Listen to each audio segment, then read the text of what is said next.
Hello বন্ধুরা, শুভরাত্রি। আশা করি সবাই ভালো আছে।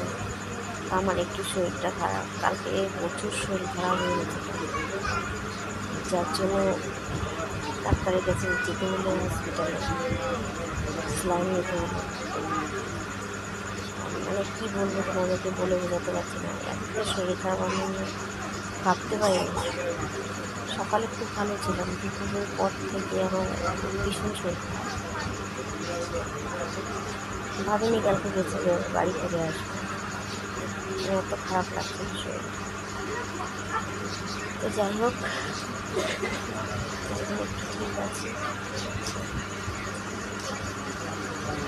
সবাই ভালো থাকুন, সুস্থ থাকুন। কেউ ভুল বোঝো না, কেন লাইক কমেন্ট কপি করতে পারছি না, শরীর খারাপের জন্য ভিডিও ছাড়তে পারছি না। সবাই পাশে থেকো, সাথে থেকো, এইটুকুই আশা রাখবো। সবাই ভালো, বাই।